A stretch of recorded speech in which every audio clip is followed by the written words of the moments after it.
Good morning students. 10th class topic चल रहा था अरिथमेटिक प्रोग्रेशन और 5.1 एक्सरसाइज हो गई थी। अब नेक्स्ट एक्सरसाइज है 5.2 चल रही है। 5.2 में क्वेश्चन नंबर 5 तक हो गए थे और क्वेश्चन नंबर 6 की बात करते हैं। How many 3 digits number are divisible by 7। तो क्वेश्चन को एक बार ध्यान से पढ़ना फिर से।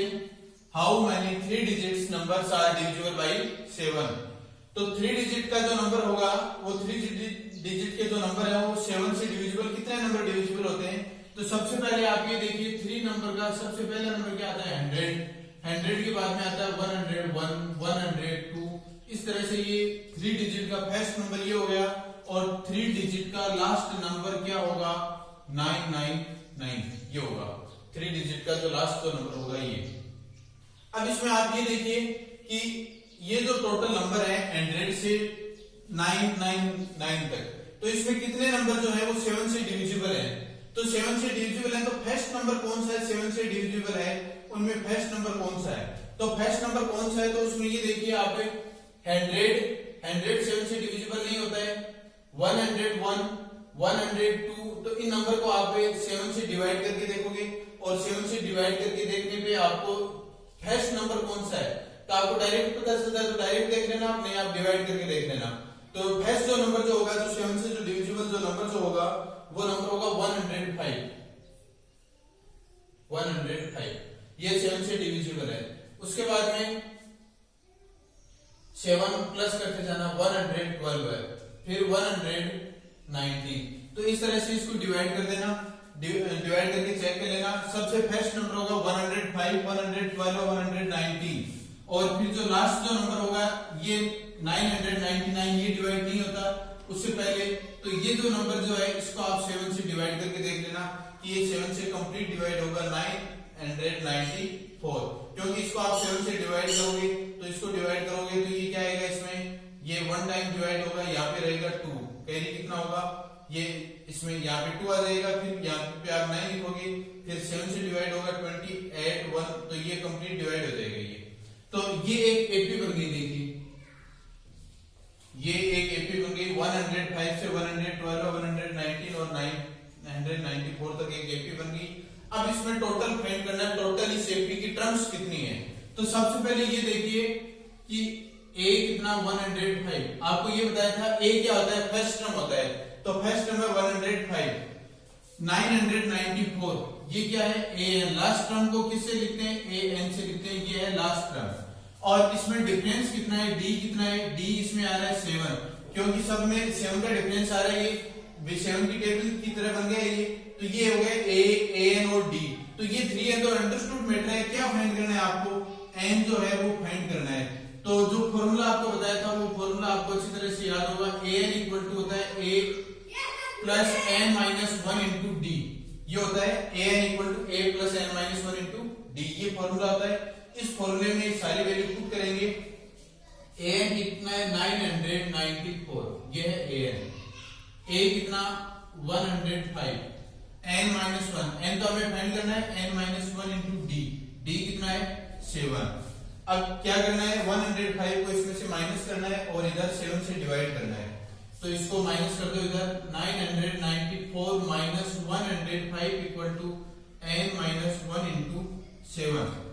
तो देखिए 994 माइनस 105 तो इसमें से ये माइनस करोगे और 7 से डिवाइड करना है। 7 से डिवाइड करने के बाद में तो सबसे पहले 994 माइनस 105 7 से डिवाइड कर दोगे। 7 से जब इसको डिवाइड करोगे तो ये आ जाएगा लास्ट जो टोटल जो एन जो होगा एन आ जाएगा आपका 128। इसको सोल्व करने पे डायरेक्ट लिख रहा हूं मैं क्योंकि इसमें कैलकुलेशन मैंने से पहले करके रखी है क्योंकि इसमें फिर आप जब इसको सोल्व पूरा बताऊंगा तो बोर्ड पे टाइम ज्यादा लगेगा। तो यहां से आगे आप सॉल्व कर लेना एन आ जाएगा 28। कैसे आएगा ध्यान से समझ लेना एक बार। इसमें से ये माइनस कर देना 7 से डिवाइड कर देना फिर जो 1 है वो इधर आके प्लस हो जाएगा तो ये एन आ गया 128। तो क्वेश्चन क्या था how many 3 digits number are divisible by 7। तो टोटल जो 3 डिजिट के कितने नंबर है जो 7 से डिविजिबल है तो 128 ये नंबर है। तो ये हो गया क्वेश्चन नंबर 6। तो आप सब लोग अच्छी तरह से समझ गए होंगे। तो अब बात करते हैं नेक्स्ट क्वेश्चन की। Question number 7 find the 11th term from the last term AP given है और उसकी लास्ट टर्म फाइंड करनी है। तो ये क्वेश्चन,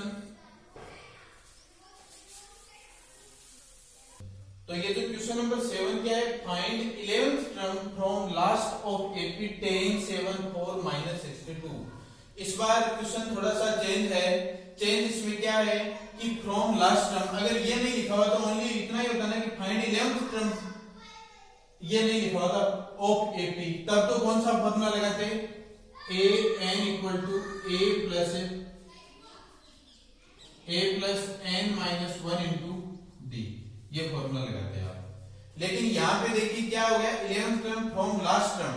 तो ऐसे कंडीशन में जब आपको फाइंड करना है तो आप फॉर्मूला ये याद रखना, तो उस कंडीशन में लास्ट से टर्म फाइंड करनी है तो ये फॉर्मूला आप याद रख लेना, A N equal to N minus N minus 1 into D. अभी तक एक फॉर्मूला आया है पूरे 5th चैप्टर में, ये फॉर्मूला था ए एन का। अब जो लास्ट से जब टर्म फाइंड करना है तो फॉर्मूला क्या है, ये फॉर्मूला याद रखना, A N equal to N minus 1 into D. अब देखिए ये क्या होगा, एल का मतलब ये होगा लास्ट टर्म, एल का मतलब क्या होगा,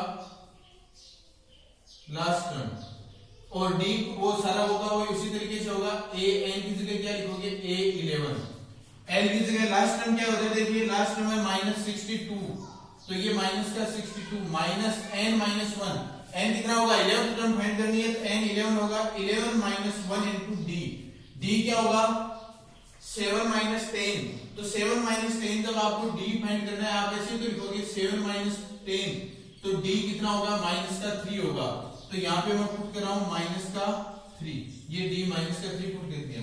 तो स्टूडेंट ध्यान रखना है इस फॉर्मूले का कब यूज करना है, जब ये वर्ड लिखा हुआ फ्रॉम लास्ट ऑफ एपी, तो फ्रॉम लास्ट ऑफ एपी है तब ये फॉर्मूला लिखना है, अदरवाइज अगर ये नहीं होता तो ये फॉर्मूला जो हमने पीछे वाले क्वेश्चन में किए थे इसी तरीके से आपको करना है ये। तो an, तो फॉर्मूले को इसको याद रख लेना, an equal to n minus n minus 1 into d.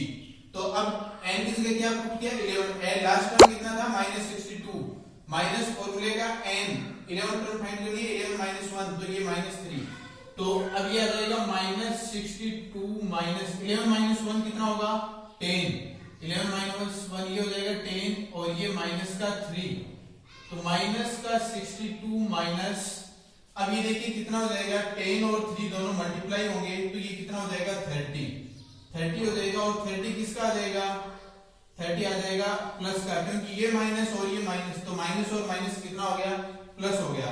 तो अब -62 में से 30 जब आप माइनस करोगे तो ये कितना आ जाएगा, माइनस का 32 आ जाएगा, तो 11th टर्म इसकी कितनी आ जाएगी, माइनस का 32 हो गई। तो क्वेश्चन समझ गए होंगे, ये फॉर्मूला है, इस तरह से वैल्यू पुट करनी है। तो बात करते हैं नेक्स्ट क्वेश्चन की। नेक्स्ट क्वेश्चन है find the 12th term from last AP, तो सेम इसी तरीके से ये क्वेश्चन आप करना है। Next question number 9, there are 60 terms in AP, if its first and last term are 7 and 125 respectively find its 32 term. देखिए अच्छा क्वेश्चन है, तो जो भी स्टूडेंट मेरा वीडियो देख रहे हैं सबसे मेरी रिक्वेस्ट है कि इस चैनल को सब्सक्राइब कर देना, जो भी वीडियो अपलोड है तो आपको नोटिफिकेशन मिलता रहेगा ये। और किसी को किसी भी प्रकार की कोई प्रॉब्लम हो तो कमेंट में लिख के बताएं कि ये हमारी प्रॉब्लम आ रही है। तो साथ साथ में बुक में क्वेश्चन पढ़ते जाना, जैसे जैसे मैं क्वेश्चन पढ़ रहा हूँ। देयर आर 60 टर्म्स, तो 60 टर्म्स हैं, इसका मतलब क्या हो गया, इसमें टोटल जो n की वैल्यू जो होगी वो क्या होगी, 60 होगा, n इक्वल टू 60 टर्म्स। फिर है it's first and last term 7 and 125, a क्या गिवन है 7, लास्ट टर्म a n 125, ये गिवन है 125। फिर है then find its 32 term find करनी है, इसका मतलब a 32 जो है वो हमें फाइंड करना है। n कितना 60, a 7, a n 125, a 32 find करना है। तो a 32 फाइंड करना है। अब आप इधर देखिए n गिवन है, a गिवन है, a n गिवन है, तो फॉर्मूले का यूज करते हुए d फाइंड किया जा सकता है, क्योंकि 4 ही तो वैल्यू होती है, टोटल 4 में 3 गिवन है, तो फॉर्मूला लिख के आप देख सकते हो a plus n minus 1 into D. देखिए इसमें a n भी है, a भी है, n भी है, तो d नहीं है तो ये सारी वैल्यू पुट करेंगे, डी फाइंड हो जाएगा। तो an कितना 125 a7 n माइनस 1 n कितना 60 माइनस 1 इंटू ये d। अब देखिए ये 7 इधर जाके किसका होगा, माइनस का होगा। 125 माइनस का 7 60 माइनस 1 ये कितना होगा 50।